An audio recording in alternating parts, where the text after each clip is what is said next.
we've come to the end of the retreat.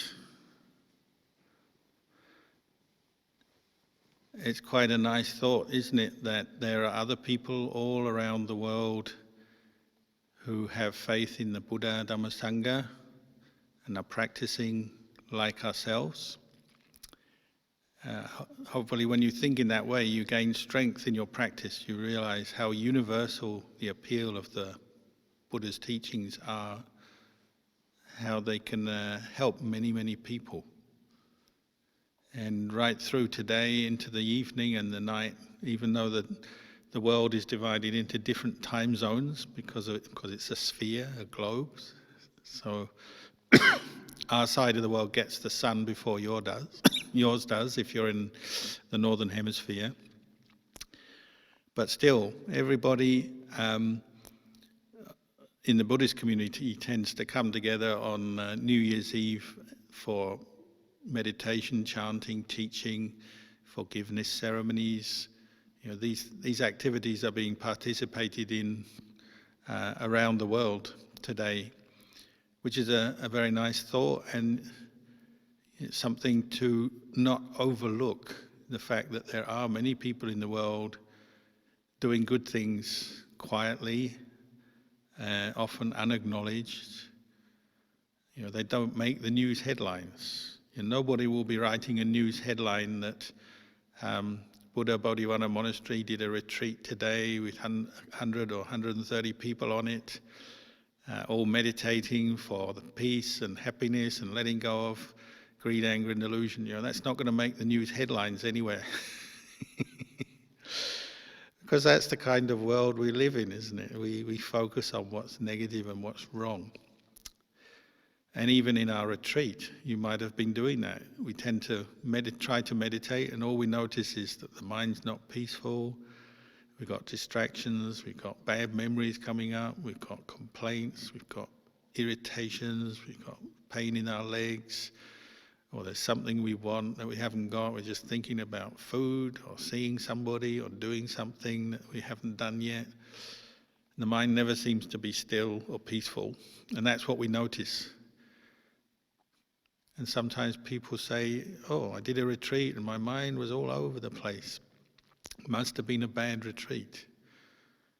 But that's not necessarily true, is it? What the Buddha encouraged us to do is make effort in the practice. And that effort is moving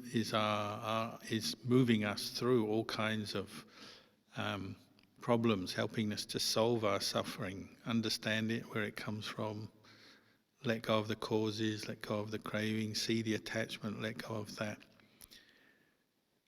So it's just like cleaning up a room, so your kitchen. You know, when I was a kid, New Year's Eve, you have a party or something, the kitchen becomes a real mess. Plates and cups and bottles or whatever it is, lots of mess. So New Year's Day is often cleaning up, and it's a job nobody wants to do. It's not a pleasant job.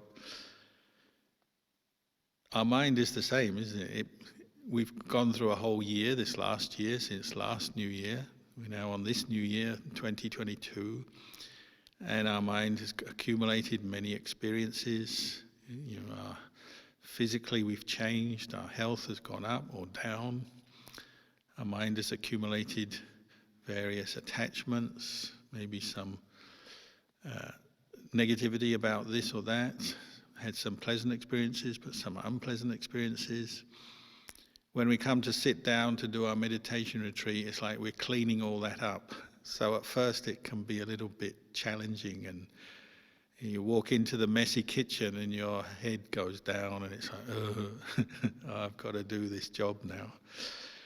And when we come on retreat, we sometimes feel the same. We think, oh, look at my mind, it's never going to understand the Dhamma, it's never going to become calm or peaceful. But the important thing is the effort. And if you keep going, then things improve.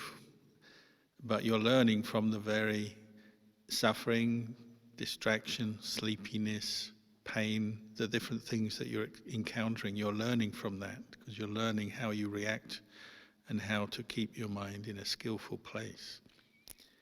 And if you keep going, then things improve. So just like with a kitchen, you keep going until it's cleaned up. Everything's back in its place, everything's wiped down, the rubbish is thrown out, and it can be done.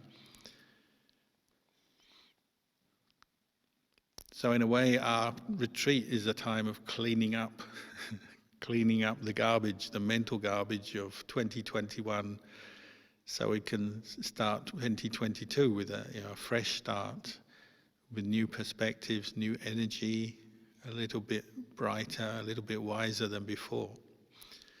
There may still be plenty to do, but that's okay. We just keep going with our practice. And you'll see probably the most useful thing we do on this time of New Year's is the act of forgiveness. Because living in the world with other people, it's impossible not to sometimes disturb other people, hurt other people's feelings. Sometimes it's deliberate when we lose our temper or we're too selfish and we don't realize. We deliberately do things that take advantage of others or hurt others. Sometimes it's unconscious. We're not aware of what we're doing. And we may even sometimes think we're doing the right thing or a good thing, but we hurt somebody else. So we misunderstand each other sometimes, misinterpret each other. So this act of forgiveness is very healthy, good for good mental health in ourselves, because we also need to forgive ourselves for mistakes and things. And it's healthy for relations between people, for cooperation, for harmony between whether it's Buddhist monks or the family or workmates, whoever. We need to also develop this attitude of forgiveness. And so a time like this is suitable for that. Say at the end of a retreat or at the end of the year, you can do a little ceremony like we'll do in a minute, and you're consciously acknowledging that you may have done something to hurt others, so you're apologizing, asking forgiveness. They may have done something to you and they're apologizing to you, so you give forgiveness so that you can clear the air, go your separate ways without holding on to grudges. And we've been learning and practicing, observing the truth in this retreat, developing mindfulness, focusing on the three characteristics of existence, anicca, dukkha, anatta. And you could see from that even the worst angry mind state is anicca. It's impermanent. It doesn't last. That's why we can practice forgiveness. That's why we can let go. Because in its nature, it's temporary, it's transient. So they go hand in hand, the practice of forgiveness, the development of mindfulness, the contemplation that leads to letting go. They go hand in hand as a practice. If you think about it, it's quite hard to sustain anger or hatred all the time. It actually would become quite tiring if you deliberately tried to do that. It's not just tiring for individuals, but for whole groups, countries, or groups of people who may fall into conflict with another group of people over race, religion, politics, whatever it is. It's quite hard to sustain anger indefinitely. We get tired of it. It's suffering when you're angry. It leads to destruction. So some conflict leads to destructiveness through words. Sometimes it's internal destruction, just feelings and negativity and stress inside you. Sometimes it's physical destruction, like war, armed conflict. It's quite hard to sustain that. So it's in line with nature to let go, to forgive, to move on. But the idea is to do that with wisdom, with acknowledging if mistakes are being made, to acknowledge that, not to overlook it or deny it, but to recognize that didn't work. That led to my suffering, their suffering. Now it's time to let go, to heal that, heal the anger, the hatred, and move on.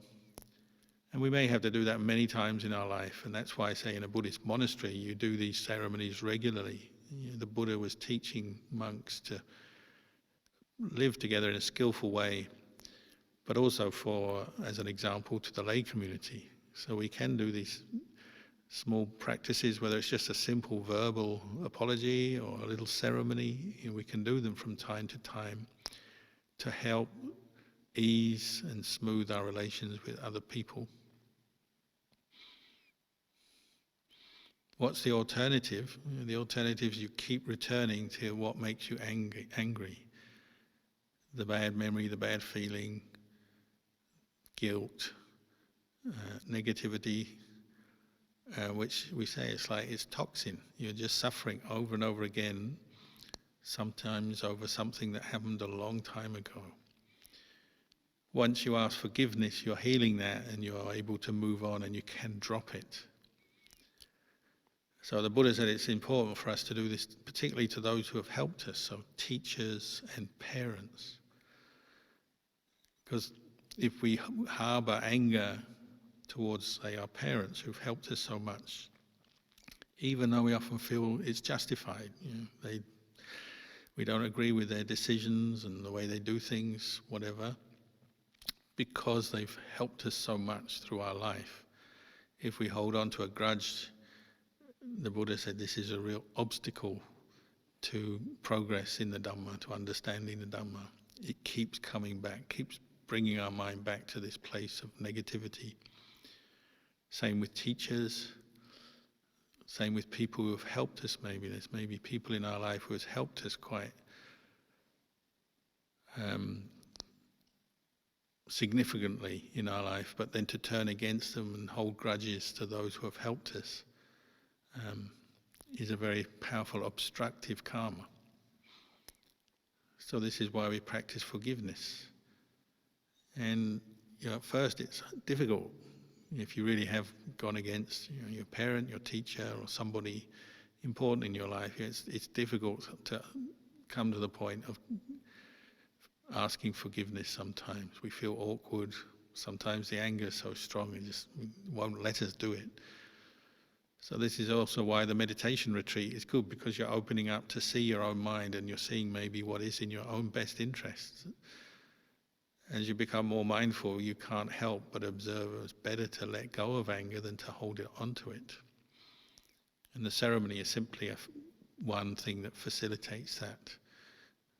Mindfulness is another, contemplation of another. Even just seeing anger, it's an impermanent thing. There's no need to identify with it so strongly. Let it go. And often anger is coming from frustration. That's another thing you'll notice in your retreat, frustrated desire. You have desire for all kinds of things in life. You want to get what you want. When we don't get what we want, we get frustrated, which often leads on to ill will, negativity. So sometimes we attribute the frustration to a person. They're blocking us, competing with us. They're in the way of our happiness in some way. So then the greed or desire, the attachment for some goal, something, some object, then fuels anger. So deep down, anger comes from craving and attachment. And so you want something, you don't get it, so you get ill will. What exposes this is practice of mindfulness. This is what the practice is about. You're looking into the Four Noble Truths, understanding the nature of suffering, but then seeing its cause and working to abandon its cause. And it can be as simply as just agreeing to let go of some grudge, some ill will. Or it can be as simple as accepting that you won't get a certain wish fulfilled. It's not possible, or it's just the conditions are not right, and you accept that, and then your mind goes quiet. And often we have our breakthroughs in meditation where the mind goes peaceful. It's because you've accepted something that was bothering you. You kept thinking of something you want to get, something you want to get rid of, but your mind goes quiet when it sees that's not the way to release from suffering.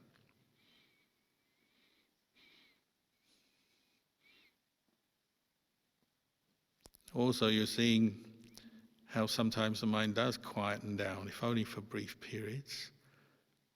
And that's, we say, the food for the heart, the food, the nourishment for the mind, the spiritual food, when there's a little bit of relief as the mind settles, maybe some joy, rapture arises, calm, contentment arises. Some of those experiences are quite special. You remember them, sometimes for a whole lifetime, certainly for a long time.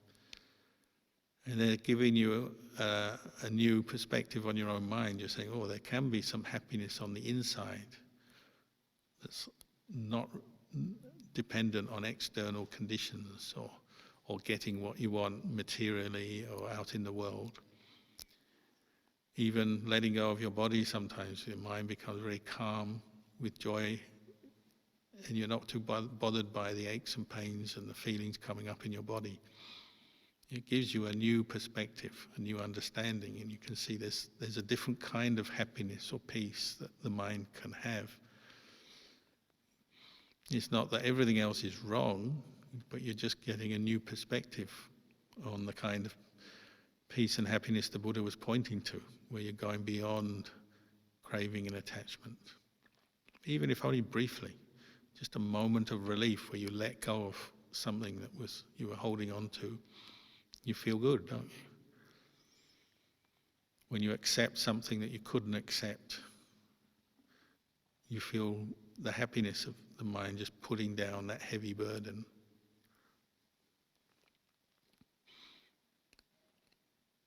So don't give up on your retreat in the sense if you feel you didn't get any particular results. You know, there's many results that will come up during the retreat and some of them after the retreat. And it's also a gradual education of yourself in the practice. And like someone was saying, you're learning to practice at home. Perhaps you've never done that before. You've always thought going on retreat means going to a monastery or a retreat center. But now you've broadened your perspective and you realize, oh, I can actually do a meditation retreat at home, which at this time is quite convenient. There's less risk from infectious disease and the problems of COVID. And hopefully you can build on this, so you maybe keep up a regular meditation practice after the retreat. And that's the biggest challenge. You know, one thing is to do a period of time as a retreat. The second, or a different thing, is to do it on your own later. That's what we're working towards, is regular meditation practice, regularly keeping precepts. So in a moment, I'll be giving you the 5 precepts just as an encouragement to take them away as training rules for yourself. And then you need to commit to the practice, following the path of the Buddha, Dhamma, Sangha. Because the more you commit to it, the more you get out of it. And nobody can make you do it. It has to come from your own seeing the value of it and then finding ways to summon up energy in the practice. So another thing we'll do in a moment is give you a blessing for the new year. And that's another energizing thing. We'll give you the blessing, and sometimes blessings can be a good stimulus to our practice. You get your blessing, then you feel charged up to go and do good. But remember, the joy, the faith that arises from a blessing also will fade. Then you have to re-establish it yourself. So the real blessing is when you learn to bless yourself. When every time you bring your mind back to the Dhamma and reflect on the Dhamma teachings, it's like a little blessing. When you remind yourself of the Buddha, the qualities of the Buddha, the Dhamma, the Sangha, bring up mindfulness, decide to keep precepts in a situation. It's like you learn to bless yourself. And that's when you have a real refuge. Wherever you go, your mind, your heart can turn to the Dhamma, even if external conditions are difficult, tricky.